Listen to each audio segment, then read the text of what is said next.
So the first time that I saw Leslie, it was a September evening, or I guess early morning at about 3:30 in the morning. And I was on one side of the street and he was on the other. He had on a collared button-down shirt tucked in and some salmon-colored khaki pants that were rolled up at the bottom and some boat shoes. So I was on one side of the street drunk and he was on the other side of the street drunk. All right, so I was walking, right? Of course, I was walking to my car, and I was walking past her, and she ended up stopping me because of the fly player who I was, obviously. I decided to go ahead and accommodate her by stopping and chatting it up with her because she's the one who approached me. And so I approached her, and we were talking and doing our little thing. And, we went our separate ways, but I was like, can I exchange information? Walk you to your car. I was trying to be a gentleman, she had on, I don't really remember, but I was fly, and that was what mattered throughout the whole process. But anyway, she was a very beautiful woman, and I decided to make the best of it and take advantage of the situation. And so we exchanged numbers, and we ended up texting and just chatting it up from there, to be honest with you. So us meeting is actually thanks to me because Leslie was standing on the other side of the street staring at me with googly eyes, but didn't say anything. So I yelled across the street in my drunken voice, are you just gonna look at me or are you gonna open your mouth and speak? And that was the beginning of our forever. So Leslie and I met, I guess it was 2012, and we casually dated, and then he actually moved back to Mississippi to study for the Mississippi bar, so we communicated by phone. And then in 2014, he moved back up to the Northern Virginia area, and things just kind of took off from there. He came by one day, and it seems like he never left, but I am forever grateful. And in July of 2015, we welcomed our beautiful daughter Harper into the world, and she changed our lives in a way that neither one of us could have imagined. And I think that was one of the many things that led up to our engagement in April of 2016. So me being the detective that I am, the FBI agent that I am, I thought that I had my upcoming proposal figured out. We had a date night scheduled for a Friday night. My mother said that she would keep Harper for us, so I said tonight has to be the night. So I did my makeup up, I got all dressed up, and I was ready to hit the streets for dinner and for my proposal. And we went to a really nice restaurant Friday night and ate really good, and we left the restaurant and he didn't propose. And then we went and hung out at a bar down at U Street, and we had a couple of drinks, and he still didn't propose. And my mood kind of changed a little bit because I was expecting it. I had overheard a conversation with his mom earlier that day where she asked, was tonight the night? So I just assumed that I had it figured out. Needless to say, the night ended with both of us going to sleep because I didn't get my ring. And I was kind of talking to myself saying, hey, don't ruin the evening.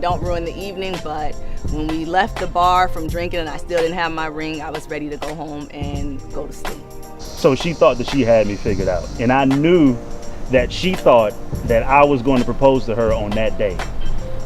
And so I decided to go ahead and switch it up a little bit. So I informed her mom about it. And I told her, I said, look, Ms. Williams, I'm going to send this shirt to you. I'm going to send this whole elaborate shirt, and it's going to say Dad's too scared to propose. So so we're going to make it really planned out and where she can't even figure it out. And so we go on a date. We ended up just going to dinner and then to a bar, I want to say. And then after that, of course, she was disappointed, and I didn't get a happy.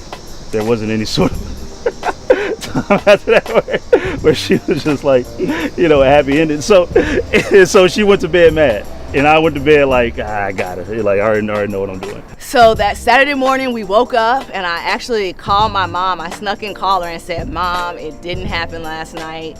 So we're just gonna hang out a little bit today. We're not gonna be in a rush to come get Harper. We're gonna go grab some lunch and then we'll head out to your house. So we went out to Tyson's Corner Mall to our favorite burger spot, Shake Shack, and I overate. I had a huge burger, fries, and a milkshake, and I even stopped by the cookie shop and got like an ice cream cookie sandwich. So this was obviously before I got on my weight loss kick, but I overate myself, and after leaving there, we headed to my parents' house, and I got there and all I wanted to do was take a nap. So with that, I laid down in the recliner resting. My mother had Harper. So prior to dropping Harper off at my mother's house, I packed up her overnight bag with a specific outfit that I wanted Harper to wear. And I was laying on the couch resting, and my mom said, "Hey, you need to come get Harper. Come get Harper. She misses you. She wants her mom." So I got up, and Harper actually had a jacket on, and we were inside, and I'm like, "Mom, why do you have this jacket on her? It's hot." She's like, "Well, come get her and take the jacket off." So I got Harper and went to unzip the jacket and realized that my mother had an outfit on her that was not the outfit that I packed for her overnight bag. So I pulled the jacket off and looked at the shirt. And when I held Harper up, I realized that the proposal was happening. Her shirt said, "My dad's too chicken. Will you marry me?" And I turned around looking for him, and when I turned around, he was actually on his knees and asked me would I do him the honor of being his wife. And I was just so caught off guard I couldn't even react. I didn't cry. My mom was in the background crying. My sister was on FaceTime. My brother was there actually recording the whole thing. My father was on FaceTime. So it was really just a family affair, and it totally caught me off guard. And then the next day we go and pick up Harper because we dropped Harper off over to her mom's house.